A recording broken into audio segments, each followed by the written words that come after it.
The Chester County Sheriff has been in a lengthy battle with animal activists over how the county animal shelter there is run. He'll tell you some of those activists are claiming victory because the sheriff has given operation of the shelter over to Chester County.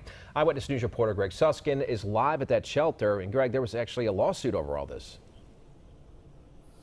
And we reported on that story about 4 months ago when a group of animal activists sued to stop the sheriff from running the shelter here, claiming that state law did not allow a sheriff's department to run an animal shelter. Well, that case never made it to court, and now that lawsuit will be dropped.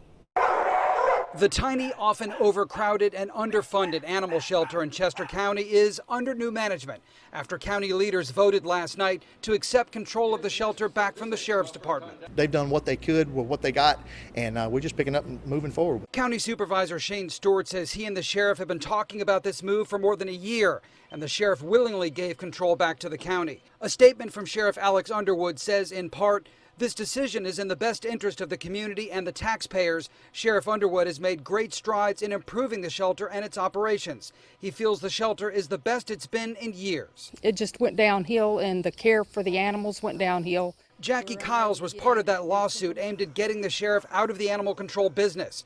She says she and others volunteered at the shelter until the sheriff told them last year not to come back.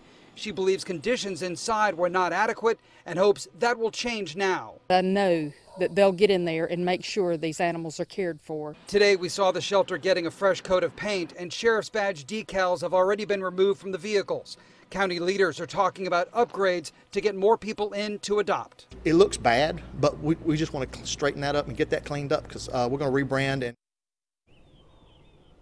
now, Sheriff Underwood says not only will this move allow them to save taxpayer money, but also will allow his office to focus more on public safety. Now, animal advocates here are still hoping for a new shelter to replace this one. That's an idea that's still on the drawing board right now. We're live in Chester. Greg Suskin, Channel 9 Eyewitness News.